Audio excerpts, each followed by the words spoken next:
back to our channel. I'm Vic and this is Nick, and we're with MD Board Gaming, and today we are looking at Targi and the expansion for Targi. Targi is a 2-player only game by Andreas Steiger and published by Cosmos Games. Nick is going to give a brief overview of how you play and what the expansion adds, and then we'll give you our review at the end. All right, let's talk a little bit about how to play Targi. So in Targi, we have 3 meeples assigned to us, and we can put them on any of these border spots. The border spots don't change game to game, the middle does. But these 16 spots over here are set in stone, and this is where you're going to put your workers. So on a turn, you're placing 1. So let's say I place here. I cannot place where this robber is. This robber is like almost a turn tracker, but also it takes up the action from these sides. So I'm placing here for my first action. Vic can place on a border spot, but she cannot place on one that I've claimed or across from where I've claimed, or again, the robber spot. So she could go right here next to me, and then I can go next to her, or I can go, let's say I want to claim that, so I'm going to go here, because this is where they're going to intersect. So not only will I be doing the action I go to, but also the intersecting action. And I can mark that with these right here. Vic would then go, and maybe she really wanted this tribe card here, so she could go here and put her marker right here, reminding her that that's the action she's going to take as well. And let's say I go all the way over here, and now I can mark right there. And she would be forced to go maybe right here. So she can go across from the robber, just not across from me. So maybe she wanted to take that, so she would put her marker there. So that is what we're doing with our meeples, assigning those.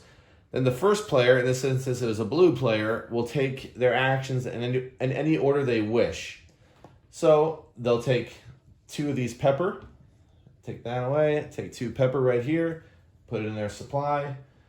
And then that card that they chose would then get taken away. It's a goods card, so then a tribe card will come face down, and that'll be flipped at the end of the round. But just so you know, when you take these inner ones, they do go away. Then I'll take another pepper right here. Again, I can do this any order I would wish. And then that's gone. I can do this action, I put this on, so I can spend 3 goods to get a gold. Or alternatively, I can spend 2 goods to get a good of my choice. And I can do this unlimited time. So if I had 9 goods and I want to get rid of all of them, I could get 3 gold that way. So let's say I did that action. Doesn't really matter. Let's just say I get rid of 3 and decide to take a gold. Fine. And let's see.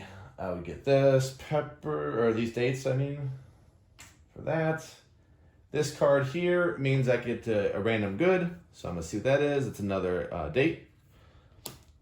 These actions all have different things. Let's look at all this. Trader one I just did.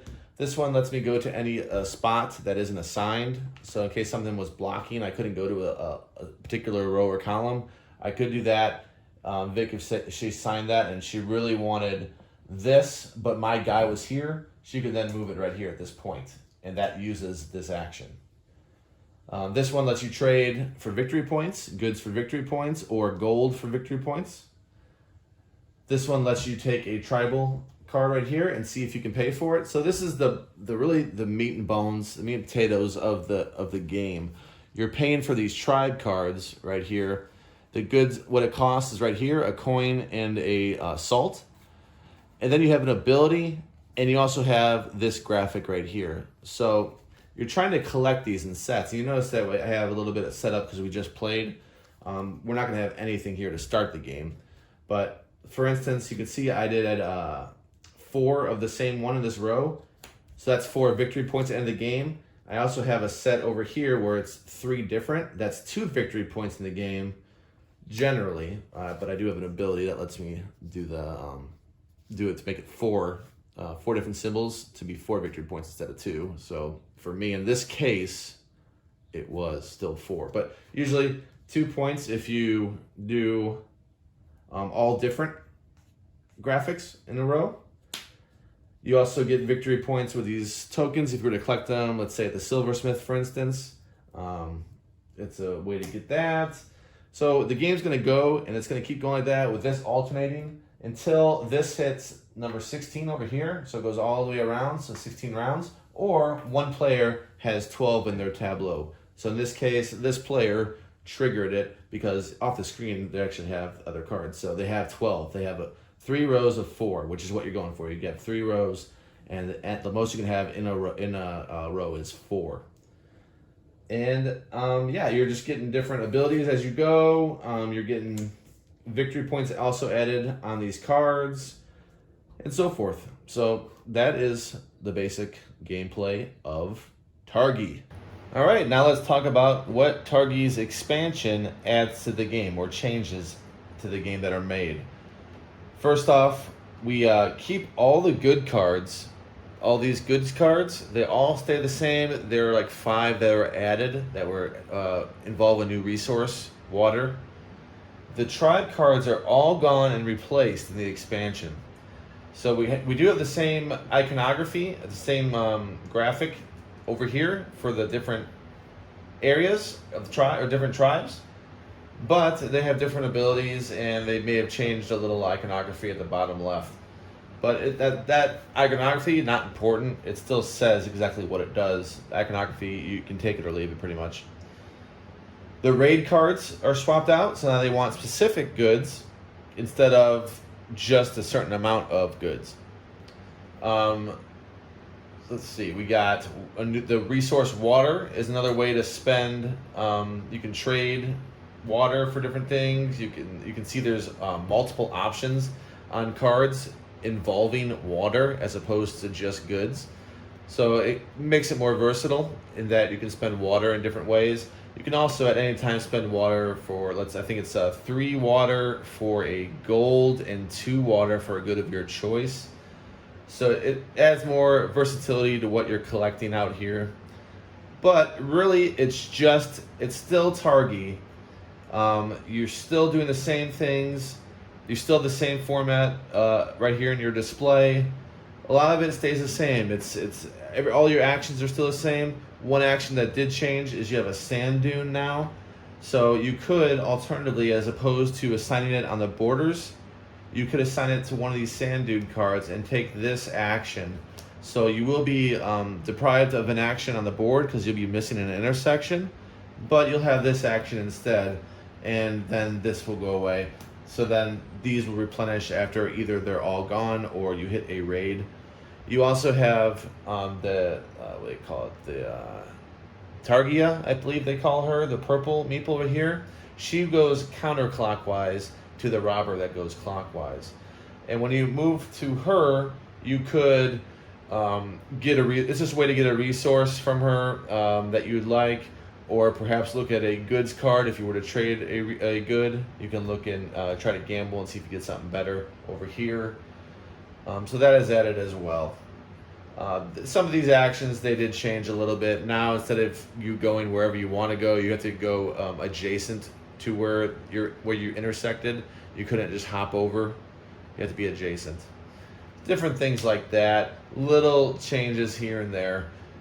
But it's really Targi 2.0. So let's go back, give a review, and we'll tell you what we think of it. All right. We just finished Targi and its expansion. The Expansion. That's a very clever title. For the base game, we've played it a lot. We played it. It's a portable game. When we were first getting into board gaming, this was one we went to pretty often because we liked the mechanism of worker placement. At least for myself, we brought it. We went to Vegas even. Just when we were done for the night, we'd go home in the hotel and play Targi a couple of rounds or something. So it is. It's one of those games. It's a good fairly meaty 2-player game. I like that. So for the rating, I am going to score it a 7.9. I like it. I'll get into which one I like better. I do like this one though. It's a little dated. I'll say that. It feels dated when I play it, but the fact that it's a 2-player only worker placement game is unique to me. So I have to score it. I have to give it props for that. It is enjoyable. I think maybe slightly enjoyed it more this time when we played it. Because it's another one of those games that does have a burnout a little bit. It's not one you're going to, like a lot of two-player games that you're going to want to play a second time in a row. There is that. I do recommend it, though, if you're into worker placement and you have a significant other or somebody you just play a lot of two-player games with. This one, it's an automatic. Go into your collection. It doesn't cost very much. Just get it, okay? Good. My score for the base game is an 8.4, similar to yours. Really enjoy this game. I love the quick actions, the way that we could go back and forth really quickly to place your workers. And you really, you have control over your own tableau of the cards you're building in your display. So it is interesting that you can go a couple routes. You can choose to have 4 of the same type, or you can mix it up with 2 different ones. So that is interesting that you can, change your mind on your plans. With most games you can, and but I do enjoy that, and I think that the game is very fun, and like Nick said, super portable, small game, not expensive. So it is definitely a must-have if you do have a significant other or family member or friend that you play 2 players with. I think it's the perfect game, and it's unique, so it is a lot of fun. I would say for the expansion, I would... You know what? I'll let you write it. I'll do mine. Okay. Because Vic, we're just going to write them. Expansion, 8.1. So, why do I score it a little better? It could have been quite a bit better, actually, because there are pros and cons. The pros, why did it get a few points extra? I like I said when I did the run-through real quick, versatility is key for this expansion. If you can use the water to get gold, it's so hard to get gold sometimes. Maybe now you have another venue to collect water to get gold. You can also collect it to get different goods. Versatility, it helps. Different things you can do at the trader spot, yes, good. I liked the fact that the goods did stay the same for the most part, except for the water. So I could actually just replace when I want to throw this game in, I could just replace the trades, and I can keep the goods the same. Just separate the water, that's all. So why did I ding it a little bit? The tribe cards, the new tribe cards, they're harder for me that I found in the game we just played to keep track. And there's a lot of games that suffer from this. If it's too specific of what your particular card did, if it says at this point, if the robber is on a spot that has a good on it, get that good. I'm not going to remember that every time. So I have to look at my cards, read them all. Am I doing something now? Am I doing something now? It's one of those games, and a lot of games suffer from that. I don't like that. There are games that I love that have that, but it's one of the parts of the game that I always kind of like, oh man, I got to read all my cards and try to remember, does anything trigger off right now?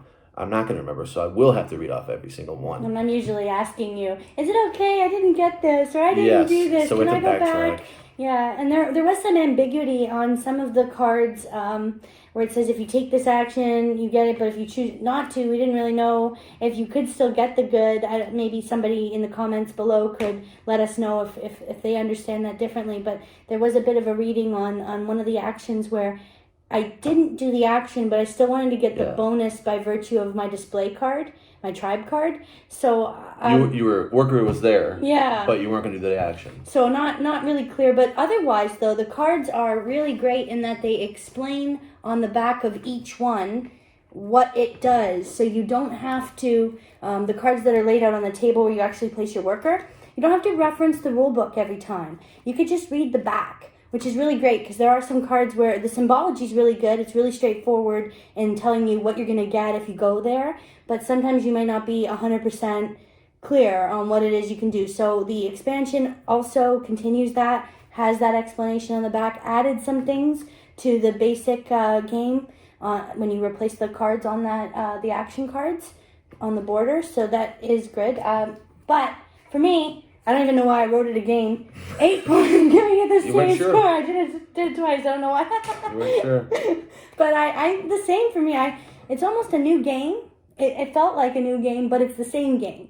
I don't know. I like the sand dunes. I like that you can have that option of a side thing to go to and sacrifice one of your intersections.